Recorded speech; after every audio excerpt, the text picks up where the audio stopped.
BBC Radio Gloucestershire.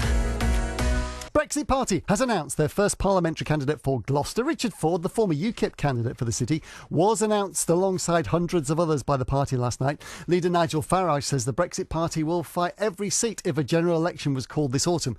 We'll look at the other speculation about a general election very soon after certain spending plans were announced. So who have we got so far? The Reverend Sam Norton, also announced officially for the Forest of Dean, Desi Latimer for Stroud, Peter Udale in the Cotswolds, Julie Perry in Cheltenham. The party hasn't fielded a candidate in Tewkesbury. The speculation is, could that be because Tory MP Lawrence Robertson is such a staunch Brexiteer? Well, Mr Farage says if Boris Johnson took the UK out of the EU without a deal, he would consider a deal with the Conservatives in a non-aggression pact. But that really is only if there's a no deal. Here's what he said last night. Boris, you talked about do or die. And I would say to you, deliver or politically die, because I tell you this, any attempt to put this withdrawal agreement back, and if he thinks he can then put that to a general election, either shortly before or after the 31st of October, I want to make this pledge from the Brexit Party. The withdrawal agreement is not Brexit. The withdrawal agreement is a betrayal of what 17.4 million people voted for, and if you go with the withdrawal agreement,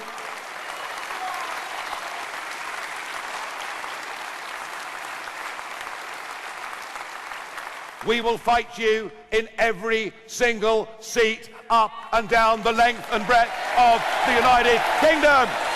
Well, let's speak to Richard Ford this morning, formerly, of course, of UKIP, who's now been announced for Gloucester. Morning to you. Good morning, Mark. Some might say, actually, Boris Johnson, there seems some inevitability, if you listen to the rhetoric over the last few weeks, is actually kind of giving you what you want.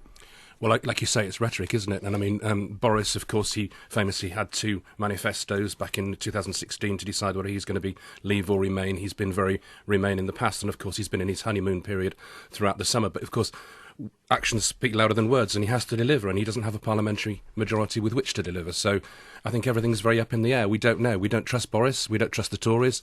Let's see what happens. I think what Nigel was saying yesterday was we are prepared and we're ready, and we're more ready than many of the more established parties. We've been going 19 weeks. We won the European elections here in Gloucester by a massive margin. The Tories came fifth.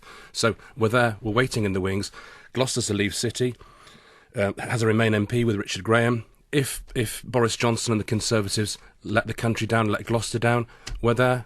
We're ready. We're waiting. I've spoken to Richard Graham about this, and he gets slightly irritated with me when I mention the word that he was a Remain. However, he will always qualify it saying, but I respect the view of the electorate, I respect the referendum, and he will do what it takes to actually do that. So in a sense, if you put that in the equation, isn't there a danger that you're splitting the Conservative vote in Gloucester? There's Richard Graham, who says, I will back what the referendum said, despite the fact he was originally a Remainer, because the city voted to leave. And that could leave the Lib Dems to come in. Well, let's look at the votes that we had earlier on this year when Richard Graham, who supported Theresa May, the dud Tory Prime Minister, when Richard Graham was supporting Theresa May, he backed extending staying in the European Union for longer. He backed taking no deal off the table. So Boris, of course, voted as well towards Theresa May in one of the agreements. So the fact is, we can't trust the Tories in this. And in terms of splitting the vote, well, you know, people can vote for what they want to vote. There's really only one Leave candidate here in Gloucester. You've got your sport for choice if you're Remainer. You've got a Labour candidate who is Remain. You've got a Lib Dem who's Remain, a Green who's Remain. Richard Graham, who, whatever he says, is Remain. The only Leave candidate here in Leave voting city is me.